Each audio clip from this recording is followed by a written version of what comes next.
Robin Hood Radio and the Robin Hood Radio Network is proud to present Leonard Lopate at Large, lively hour-long in-depth discussions providing overviews and context to topics usually covered in partial measures. His guests include leading thinkers, scientists, artists, economists, farmers, historians, authors, and politicians. Mr. Lopate is a Peabody Award winner whose numerous honors include 3 Associated Press Awards and 3 James Beard Awards. And welcome to Leonard Lopate at Large. I'm Leonard Lopate. Frederick Wiseman has been documenting American life for over 50 years, primarily by focusing on institutions like libraries, schools, police departments, museums, hospitals, and governments. His latest film, Monrovia, Indiana, takes an in-depth look at a small farming community in the Midwest, its churches, local government stores, restaurants, and its fields, creating a quiet but unsettling portrait of daily life in the American heartland. It opens tomorrow at Film Forum on West Houston Street, and I'm honored that it has brought Frederick Wiseman to our show. Hello. Hello. This isn't the first time. Thank you for that nice introduction. Well, I almost said he is not only a great documentary filmmaker, but he's a great filmmaker. Well, I have no objection to either. This isn't the first time you've made a film about a small town. In 1999, you made Belfast, Maine, about a small New England coastal village. Is Monrovia, Indiana, a very different kind of place? Would that make it a different kind of film? Well, if people have a chance to see the two films, they can compare and contrast. I think the nature of work is different. Excuse me. The nature of the work is different because Belfast is a coastal town, and certainly Monrovia, Indiana, is some distance from the sea. And I think, and the nature of the people that live in Belfast were very different than the people, or at least some of the people. There was a more there were different classes. There was more stratification than there was in Monrovia, which is more homogeneous. Monrovia was much more homogeneous, and I made a movie about Aspen, Colorado, which is also a small town. And the movie I made about the Canal Zone, I mean, the Americans living in the Canal Zone in 1976, when I made the movie, were essentially living small-town American life in Panama. Your 2015 film, In Jackson Heights, documents a neighborhood in New York City that may be one of the most diverse places in the country. But right. You say Monrovia is one of the most homogeneous. Should I assume that you decided to make a film about a small town in the Midwest out of a desire to understand the results of the 2016 election? No. I mean, I was interested, obviously, in what their politics might be, but they barely talk about them. They don't talk about all of it. I was quite struck by that. There was no. I heard no political talk in the 10 weeks that I was there, whether the camera was running or the camera wasn't running. Local politics, which found expression in the town council meeting, but no discussion whatsoever of national politics or even state politics. Monrovia, and the state politics are pretty hot there. I mean, they're beginning to warm up. Because there's a very contested senatorial race there. Monrovia has a population of just over 1,000 people. But there must be hundreds or perhaps thousands of towns of that size in the Midwest. What led you to choose Monrovia, Indiana, as your subject? Total chance. I was talking to a friend of mine in Boston who's a law professor, and I told her I want to do a small town in the Midwest. She said she had a friend who taught law at the University of Indiana, whose family had lived in the same town for 6 generations at the beginning of the 19th century. And by chance, a couple of weeks later, I was going to Bloomington, where the site of the University of Indiana, to show some movies. And so I called this man up, and I told him what I was interested in doing. He said, "Well, come out a day early, and I'll take you to my family's town, Monrovia." And I did that, and he introduced me to his cousin, who was the town undertaker, and she knew everybody. Everybody's a potential client, and she liked the idea of the movie, and she took me around Monrovia for a couple of hours the day I was there, and I thought it looked great. Visually it looked great. I didn't know obviously anything about it except the little that she told me, but I told her I wanted to do the film, and I went away, and over the next couple of weeks, she called the head of the town council and the head of the school board and the police department, and talked to some restaurant owners and the owner of the supermarket and the vet, and they all said fine. And then after she told me she'd called them, I called them, so that when I arrived there 4 or 5 weeks later, everybody was, had been told about the film, who was happy to be in it. The people in the town seem to be overwhelmingly Caucasian, and the only churches we see are Christian. Are the people of other ethnicities or religions living there? Well, I think particularly in one sequence in the film, in the band, when the band concert sequence in the high school, you see 4 or 5 blacks. But I think the town is probably 98% white. Which is interesting because they share a name with the capital of a West African country. Well, but both are named after an American president. Is Monrovia, does the name go all the way back to the 19th century? Yeah. Well, I don't know. It's a good question, because I don't really know that it's named after James Monroe. I always assumed that. Mm-hmm. How long did you spend filming in Monrovia? 10 weeks. And you filmed at town council meetings, farm equipment auctions, in shops and restaurants, at a tattoo parlor, a wedding, and a funeral. Was it your goal to film as many of the local institutions and businesses as possible? Exactly. I mean, that was my goal. I mean, because I thought that was a way of showing what daily life was like there. It was a way of getting at the subject, the theme that cuts across all my films is ordinary experience, and that was a way of getting at ordinary experience in Monrovia. I'd imagine that most people in New York will watch this film, all 143 minutes of it, and say, "Well, that's not for me." Well, I mean, I suppose a lot of people in Monrovia seeing a film about New York might say the same thing. How did the people of Monrovia treat you and your crew? Were they friendly? They're extremely cordial and friendly and helpful. And I showed them the movie at the end of August, and they seemed to like it. They were very. I mean, they were very nice. You can't make a movie like this without people cooperating, because if there's resistance, you can't film. But you don't shoot inside their homes. The film shows the exteriors of the homes, also the fields, the schools, and what seems to be most of the businesses. I didn't ask. I deliberately didn't do that because I didn't.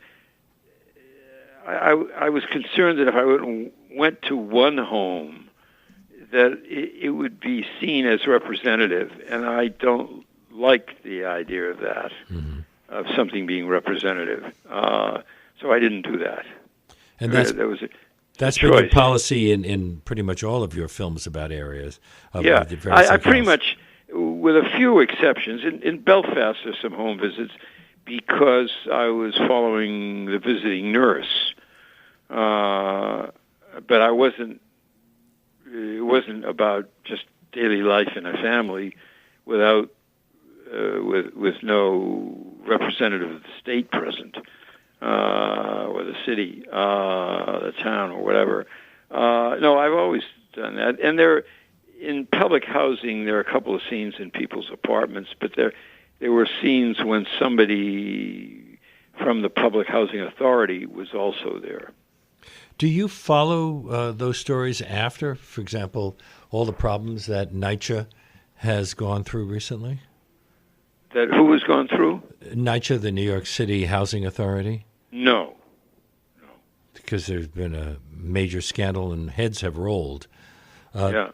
This film shows the exteriors of the homes, but there are a lot of empty streets, a lot of shots of empty streets with no people visible.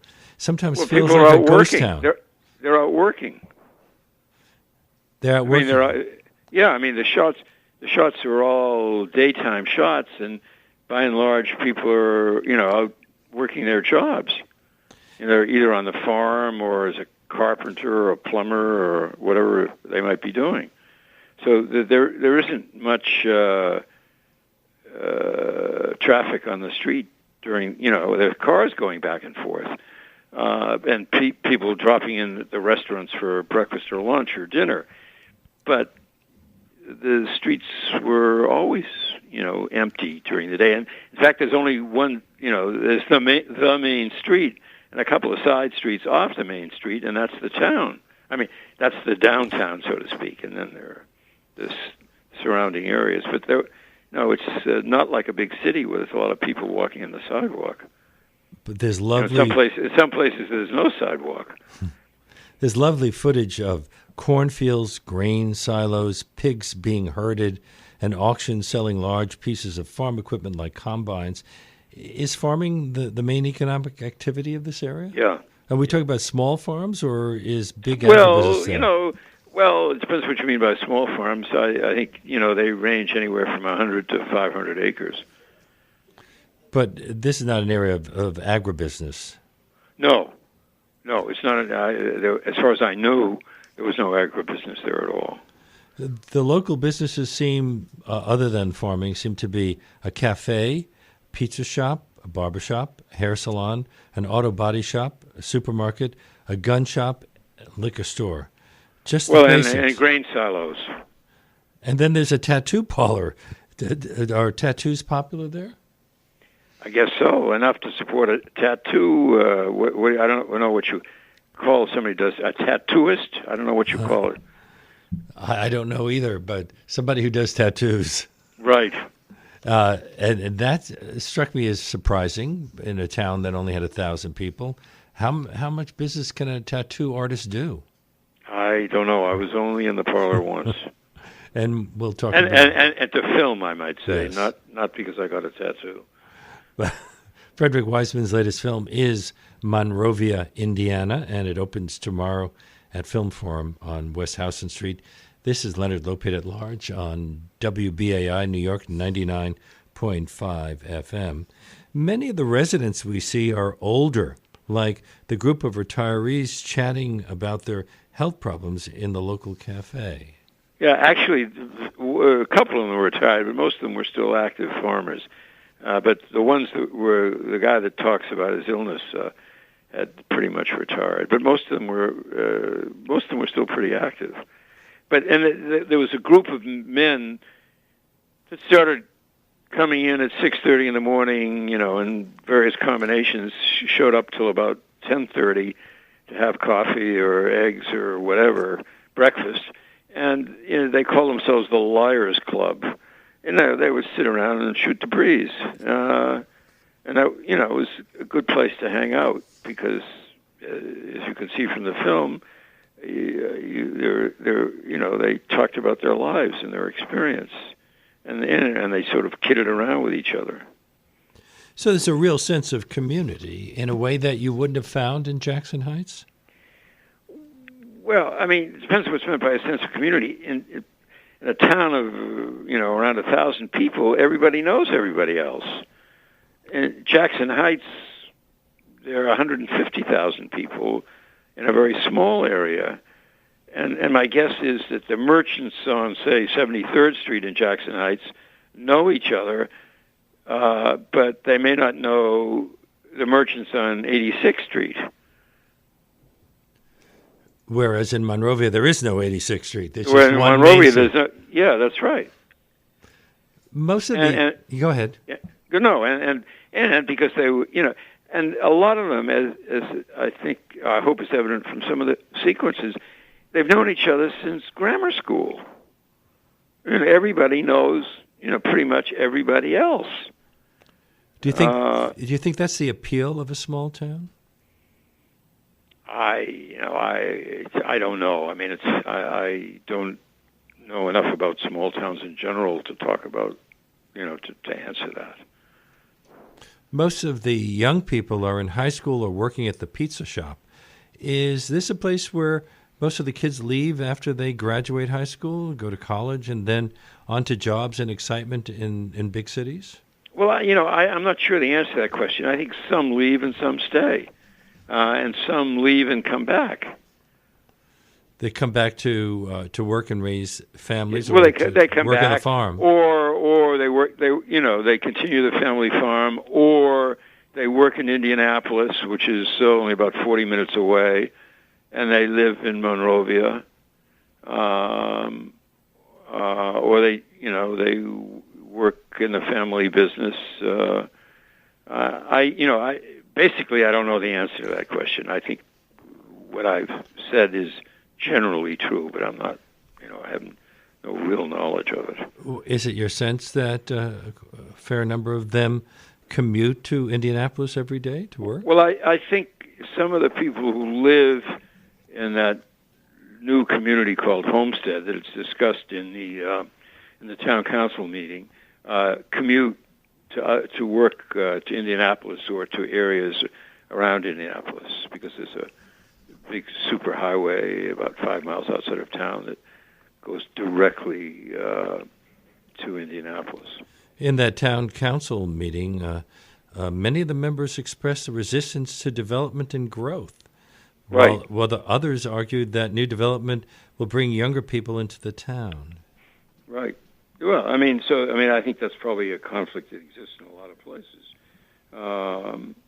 because some people prefer that the town doesn't change, and others think, somebody says, well, because of the development, homestead development, the football team is better, or they got a sewage treatment plant. So, the film doesn't take any sides in that division of opinion, but rather it shows that it exists. You've said in the past that your films are not unbiased accounts of their subjects. Is that because it's impossible to be completely unbiased? Well, I think my films are completely subjective. I don't see how they could be anything else. People who talk about objectivity is just bullshit. Because my film or anybody else's film is made up of, I'm not a mathematician, but 50, 100,000 choices, or possible choices. Subject matter, what to shoot, what not to shoot, how you shoot it, what you use. For Monrovia, the ratio of film shot to film used was close to 60 to 1. So that the final film is made up of choices that I made based on criteria that I hope to a large extent I was aware of, and to some extent not aware of. But the whole subjective-objective thing is beyond me because it seems so obvious that it's totally subjective. So you must have spent a lot of time in the editing room. A year. And a lot longer than you spent in Monrovia. You're right. Were you surprised by things that you found while you were editing? Yeah, well, because during the shooting, you recognize, you say, well, that's a good sequence. And sometimes in the editing room, that original response is confirmed, and sometimes you wonder why you thought it originally. But, the film is, you make or break the film in the editing, because you can have good material and screw it up, and you can have mediocre material and improve it somewhat. And I have no idea in advance, either in advance of the shooting or in advance when the film is shot in advance of the editing, what the themes are going to be till I study the material. The rushes are like my notes. I'm doing a PhD thesis, and I come back to from the library with 20 notebooks full of my notes from the books I've read. Well, that's what the rushes are. And then I have to find the movie in the rushes. It's the old cliche of the sculptor finding the statue under the stone. I have to study the material, and however illusory it might be, I have to think that I have to convince myself that I understand what's going on in the sequence in order to make the decision, one, whether I want to use it, two, how to cut it down to a usable form, and three, where to place it. And unlike a story film, you have to find the story. I have to find the story. I mean, I think my film, at least I hope my films are dramatic narratives, but not in a traditional way. I mean, there is a story, but the story usually has to do with the ideas that are suggested by the choice and order of sequences. Do you go into a project with any preconceived notions? Not really, because I'd spent 2 hours in Monrovia before I started shooting. The shooting is the research. I mean, each film is a gamble. The model is Las Vegas. You roll the dice, you take a chance.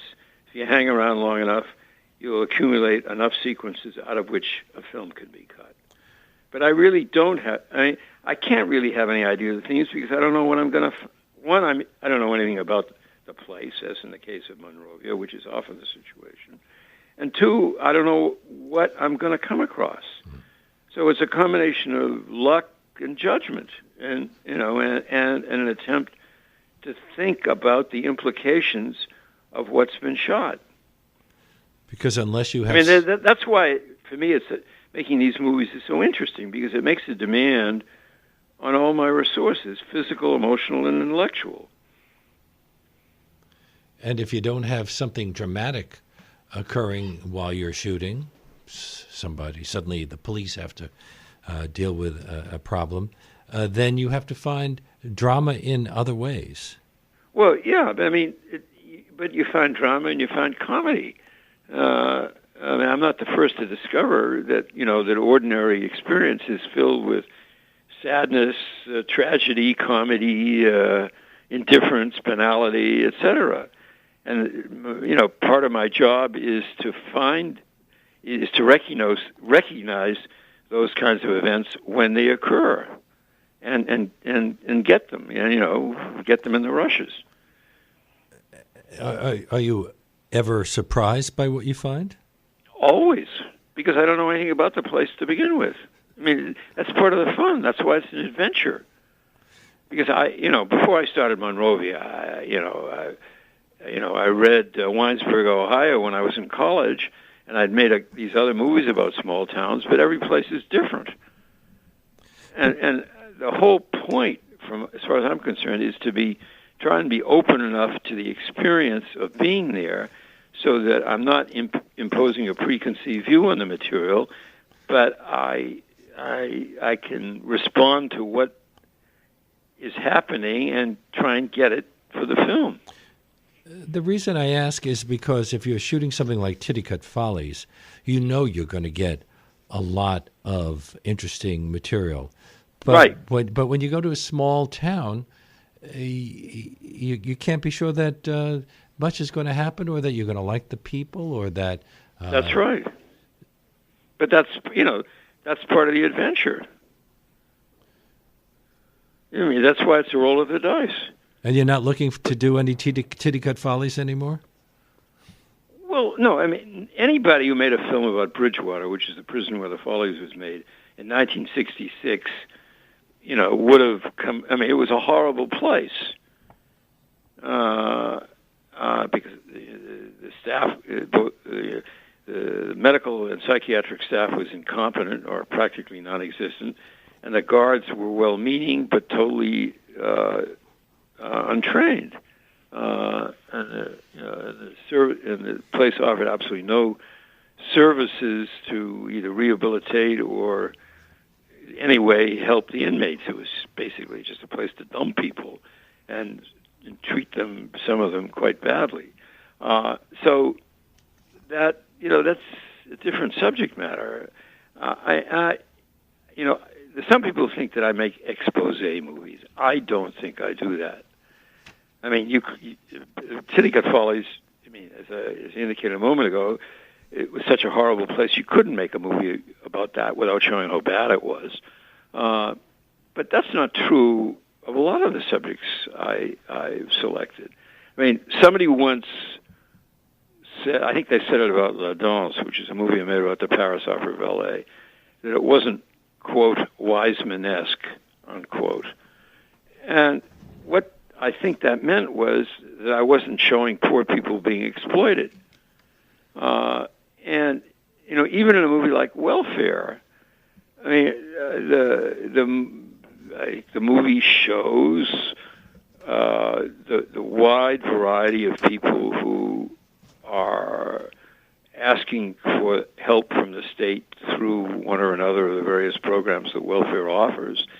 But it also is, but it doesn't show the workers treating them badly. It shows occasionally the workers being impatient, but it also shows occasionally the workers desperately trying to find a way of helping people.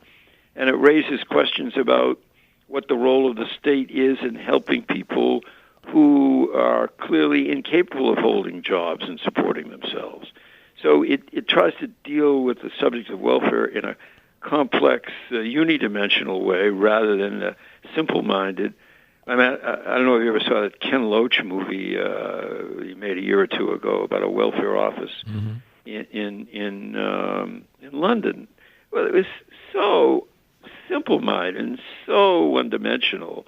I mean, the welfare recipients were all noble, kind, good people, crushed by the state, and the welfare workers were all mean and uncaring and insensitive. I mean, that's ridiculous. But when you look at a film like Welfare, which was shot quite a while ago, in a very 73. different America, it still tells us something about our current situation vis-a-vis welfare. Oh, I think so, yeah.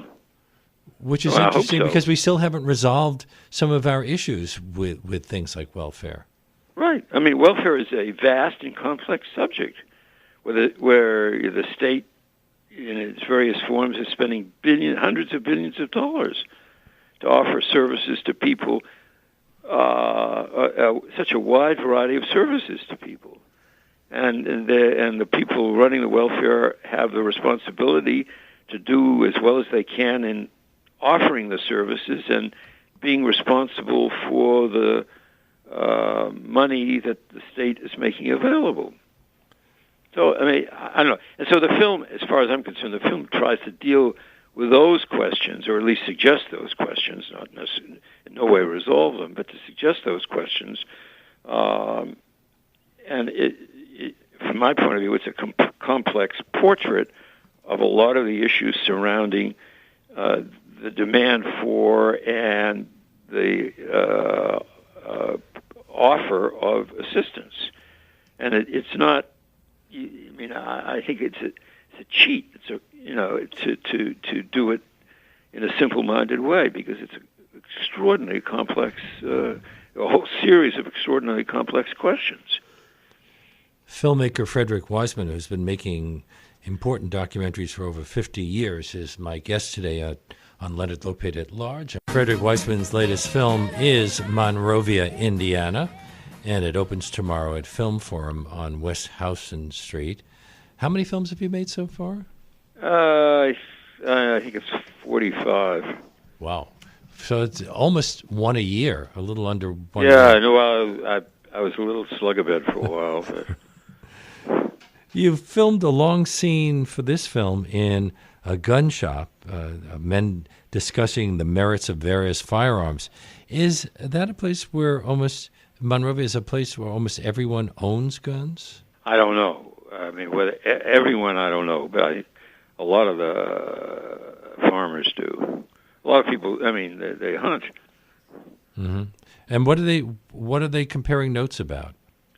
Well, in that particular scene, they're admiring a pistol, and they're talking about hunting, but they're also talking about baseball, and they're talking about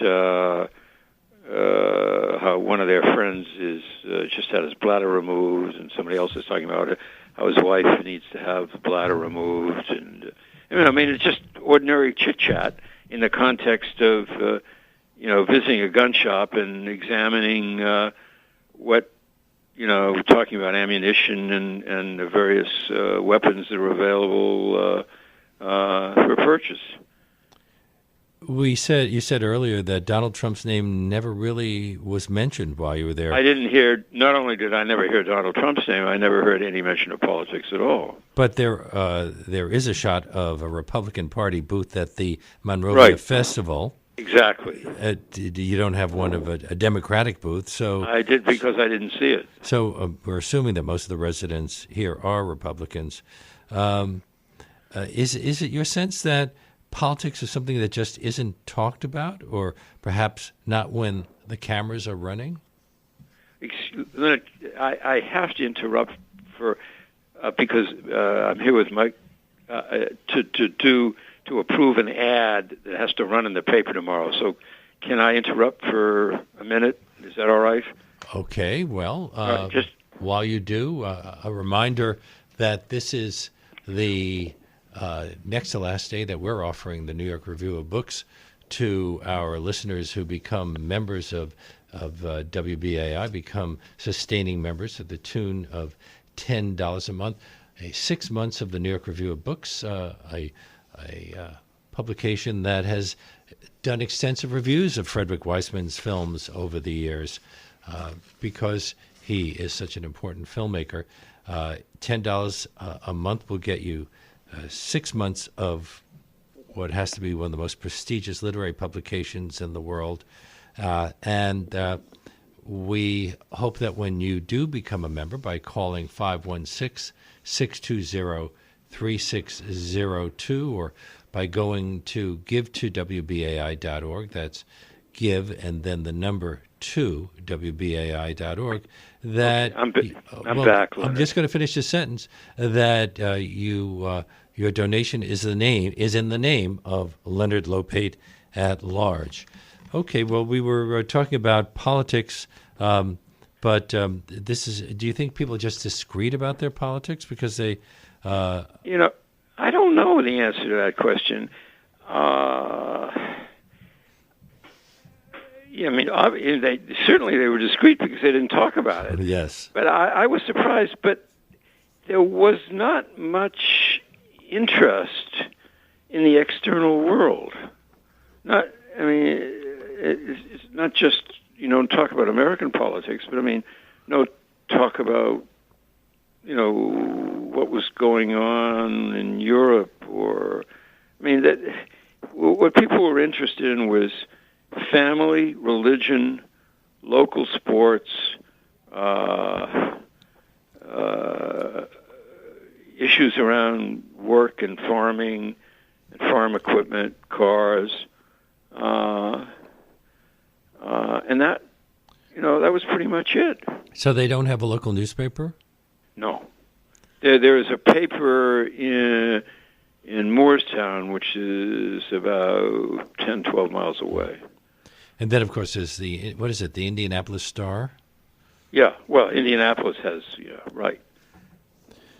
But politics does take on another tone. You have several long scenes of town council meetings where issues like where the water for the fire hydrant should come from are discussed and whether to allow more houses to be built in the town. Right. Well, that's local, sure. There's politics in that sense, and there's the politics. There's a suggestion about whether the town wants to expand, increase the population, encourage some industry to move in, and what that does to the tax base, and whether they want more homes built. Sure, that politics, that kind of very local politics is discussed, but I heard there was no mention of more general state Democratic Republican politics. Most people in New York City never think about where the water for the fire hydrants comes from. We just assume it'll be there if there's a That's fire. right. But in a town like Monrovia, this becomes a much more important issue than national politics. Right. It's hard. I don't know whether it's fair to characterize it as a more important issue than national politics. It's true in the sense that they don't discuss national politics, but whether they're indifferent or their issues are internalized or there's a shared point of view, I just don't know. We also see the Lions Club deciding whether to fund a new bench outside the library and a meeting of the Freemasons honoring a member who'd reached 50 years of service. Are those the main local service organizations? Yes. And again, as far as I could see. And right. most of the people there are older again. Are there any organizations for younger people? Well, there's the Little League, and there are a lot of families that live there. I didn't see any organizations that where there were a lot of 25-year-olds. Mm-hmm. But it's possible they existed and I missed it. Although there is a shot of the local motorcycle club, right? And as we said earlier, seen inside the tattoo parlor. I think in the film you see people of all ages. Actually, you see babies, you see people in high school, you see young adults, you see middle-aged people, and you see older people. The film does in no way emphasizes one age group. We don't get a sense of much police activity, although there are allusions to police runs at the council. Well, I went out with the police 5 times. At a time when normally there's a lot of police activity in most other places, like Friday and Saturday night. And I came up with 2 speeding tickets, which I didn't use.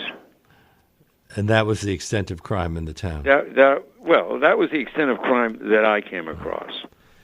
You include and there were 2 policemen, and most of the time, only one was on duty at a time, and basically they rode around all night, I'm sure occasionally there's activity. Occasionally someone gets, is a medical crisis and the police assist with the ambulance and all that. And I'm sure occasionally there's a domestic violence dispute. But, I don't. It didn't happen with any frequency, certainly, and maybe I just didn't luck out. And I was with the police, or the nights that I was with the police. You include if that can be described as lucking out. There's a wedding where the couple assemble a unity cross as part of the ceremony. Is that a local ritual? I have no idea. I'd never heard of it before myself, but on the other hand, I hadn't been to that many weddings and churches. Your signature style of filmmaking is sparse. You have no narration or captions, and at most, you'll have a shot of a business sign to let us know where we are. You've been making films that way pretty much from the start? Right. Yeah, I like to think I've learned something over the course of 50 years, but basically the style and the technique is the same. And when you first started working, were you one of the only filmmakers working that way? No, I think I think there were a few others working in this style, and there are other. There are others working in this style, but not. Nobody quite works the same way. And you've never been tempted to have a voiceover? No, I haven't been tempted at all because as I may have mentioned, I think my films are more novelistic than they are journalistic, and I think my job as editor is to cut the film so that the events are self-explanatory. The style is sometimes called cinema verite, but... Well, that's just a pompous French term. You don't like that term. Why? No, I don't like that. I don't like observational cinema. I don't like fly on the wall because I think I'm slightly more conscious than a fly. Would you give the style a name or just say, this is what I do? I think I make movies. Movie is a perfectly decent word. You don't credit the individuals or institutions that you filmed in the closing credits, just the people of Monrovia. Well, yeah, I mean, I didn't, it's true, I didn't put in the names of the pizza parlor and the restaurant and all that. I thought that was adequate. I had thanked them personally, and I didn't think it was necessary to put it in the film. And you say that you showed them the final cut? Yes. What was their response? Well, I had 3 screenings in Monrovia at the end of August, all staggered at different times the same night, and people seemed to like it. I mean, for example, the head of the Masons came up to me afterwards and thanked me for including the Masons. The man whose daughter got married asked me if I could give him all the outs of the wedding because the wedding photography he hired hadn't done a good job. Did you? No, because if I give it to one person, I have to give it to everybody. So I explained to him that I couldn't do that. I'm speaking to Frederick Wiseman, whose latest film, you say your 45th film? I think that's, yeah. Is called Monrovia, Indiana, and it opens tomorrow at Film Forum on West Howson Street. You've made films about arts organizations, courts, the military schools, a hospital for the criminally insane. Do you have a long wish list of subjects that you want to cover? Yeah, no, I have sort of a running list in my head of movies that I'd like to make, and when it's time to make another movie, sometimes I select something from the list, and sometimes a new idea pops into my head, and I go for that. I mean, it has to be a subject that I can feel passionate about because I know that for the next year I'm going to be totally involved with it. I'm not going to ask what you want to do next, but thank you. How do you decide which project to take on next? Whatever interests me at the moment. But I mean, it's there's no. I would hardly suggest it's a rational process. It's whatever interests me. For example, when I was about 48, I was at the dentist reading People magazine, which is the only place I read People magazine, or admit to reading People magazine. And there was an article about a model agency. So I model agency might make a good film. I thought I was at the right age to hang around a model agency. So I called up a couple of model agencies, and 2 of them said okay, and I went to visit them, and I picked one and made a movie for the model agency. Have you ever chosen a topic and started filming and realized this is not going to work? No, I've never chosen a topic where that's happened. I started to do the film that became Law and Order in Los Angeles in 1968. After a week shooting, I was told I could do whatever I wanted except ride around in the police cars. And since there were no foot patrols in Los Angeles at that time, it rather limited the story. So I went to Kansas City where I had complete freedom to do whatever I wanted. So you just changed the place where you shot, yeah, but right. The concept remained the same. Yeah, right. Making a film can be expensive. Well, it probably helps that you have a great reputation, but is funding an issue? Yeah, it's very hard to raise the money. It's harder to raise the money now than 20 years ago because there are more people, wanting to make movies, and basically the pool of money hasn't really expanded that much. But, I know how to look for the money, and there are the 8 to 10 places that give money for this kind of filmmaking. I visit and talk to the people, and so far, but it's a lot of work raising the money, and it's the least interesting aspect of making the movies, but it's absolutely necessary, obviously. I understand completely because we have to raise funds to keep WBAI going. Do people ever want to commission you to make a film about their organization? No, that's never happened. So you've never... And I would never do that because I would never want to be beholden to the people that give me the money. because films I make, I have complete control over. Nobody sees them until they're finished. I mean, PBS doesn't see it. No foundation that gives me money sees it until it's finished. And that the funders have accepted that, and I stick to that because otherwise it's a disaster. It's a potential disaster. But your movie theaters are closing all over the country, and your films aren't exactly the sort of thing that people go to the Cineplex to see. In Jackson Heights they're making a mistake. They should be. Jackson Heights was widely regarded as one of the best documentary films of the 21st century, but did it get much exposure? Well, it showed the recent films get shown in about 40 or 50 cities in America in theatrical distribution, which is very small. It's not like a Tom Cruise movie, which opens in 2,500 Cineplexes. But, I mean, my movies get shown in all the big cities and sometimes in smaller places. And it has about 40 to 60 theatrical runs. And then it gets shown on prime time on PBS.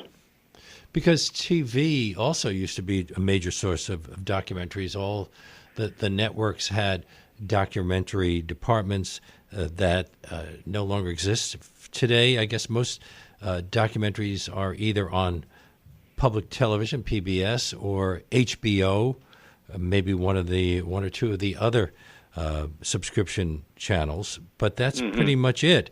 That is it. And has that limited the opportunities for people like you? Well, it hasn't limited the opportunities. I can only speak for myself. And it hasn't limited my opportunities because PBS has always been interested in what I'm doing. And they've been loyal to me, and I'm loyal to them. But are you concerned about the future of this kind of documentary filmmaking? Have you mentored young filmmakers who are hoping to follow in your footsteps? I don't have time for that. Only because I like to work, and I keeps my mind off the Grim Reaper, and so I try to do a movie every year, and when I'm not working on a movie, I like to go skiing or walk in the country or something. I'm sure it helps that you've received so many prestigious awards, Guggenheim MacArthur fellowships, both in getting funding and for getting access to subjects. Well, it's certainly, I think that's helped a lot in getting funding. Whether it helps in getting access to subjects or not, I don't know. I mean, my experience is that it's pretty easy to get access to subjects. My big secret, which I'll share with your listeners, is that I ask for permission. Mm-hmm. And then, in some cases, it doesn't work out, as you said, when you wanted to follow the police in Los Angeles. Yeah, but it's rare that it hasn't worked out. And because, Los Angeles, after a week, said bye-bye, but I got in Kansas City, Missouri, very easily. The chief there liked the idea, and he said, okay. And I had, complete run of the department. And they weren't at all worried that you might wind up coming across something that would be an embarrassment? Well, I mean, it was interesting. I mean, I don't know. I can't speak for them, but there's a sequence in Law and Order, which is the name of the film about the police. Before the TV series. It was before the TV series. It was 1968, before you were born even. Not really, unfortunately. And there's a sequence where in order to make arrest for prostitution in Kansas City at the time, the police had to have a price and an act. So the undercover policeman picks up a woman, brings her back to a hotel. They undress. He's still in his shorts, and he arrests her. And she knocks him down the stairs of the hotel. He gets on the walkie-talkie, calls the Vice Squad car. We're in the Vice Squad car. We go to the hotel. The bellboy says the woman fled to the basement. The police find her in the basement. And one of the policemen starts to strangle her. in front of the camera. And you see that in the movie. And after about 25 seconds or so, he lets her go. And she says to another policeman who's holding her arms, he, referring to the strangler, was trying to strangle me. And the other policeman says, oh, no, you were just imagining it. And, anybody watching the film sees the sequence. So it's an example of police brutality. It's also, it illustrates police shaping up a woman who's a prostitute into the code between police and prostitutes. Well, when that movie was shown at a police chief's convention, the police chief in Kansas City at the time, who was Clarence Kelly, was attacked by other police chiefs for letting me make the movie. And much to my delight, his response was to the other chiefs, if you guys don't think that's going on in your department, you've got your head in the sand. Nowadays, which was completely contrary to cliche in the sense that you wouldn't expect him to give that response. Nowadays, your competition is people with cell phones. Right. I mentioned that it opens tomorrow at Film Forum in New York City, and we should point out that you'll be doing a number of Q&As on tomorrow at 6:30, and then on Saturday at the 3:40 show. But you mentioned earlier it's partially funded by PBS, the Corporation for Public Broadcasting. When will it be shown on PBS? Well, probably after the theatrical run, I would suspect next spring or early summer, not for 6 or 8 months. And I very discreetly didn't ask you what your next project is, but do you have one? Well, I'm thinking about one. I haven't started it yet, but I'm always. I appreciate your discretion because I don't like to talk about it until it's done. And then when you have the idea, you will go to PBS or HBO or some other place and say... No, I never. HBO has never supported my work. I'll go to PBS. I'll go to the same places I always go to. I'll go to PBS. I'll go to ITVS, which is a branch of public television. I'll go to the Corporation for Public Broadcasting and a couple of foundations that have in the past shown interest in what I'm doing. I think New Yorkers will find... And the Ford Foundation, for example, has been one of the principal supporters of my films for years. I mean, since almost the beginning. I was going to say, I think New Yorkers will find your portrait of small-town America fascinating, perhaps even a little horrifying at times. Thank you so much for being on our show. Well, thank you for asking me. I appreciate it very much. It's very, very nice to talk to you and very helpful for the film. And that brings us to the end of today's show. My great thanks to Frederick Wiseman, to Barbara Kahn, who prepared the segment, to Reggie Johnson, who was at the audio controls, to Charlie Morrow, who composed our theme music, and to my assistant producer, Jesse Lent, who makes things run smoothly. Leonard Lopate at Large comes to you on Saturdays at 4 and Tuesdays at noon. You can subscribe to Leonard Lopate at Large podcast on iTunes and by clicking on Robin Hood Radio's archive program site, which is robinhoodradio.com. You can also check out Leonard Lopate at Large Facebook page. We hope to see you next week.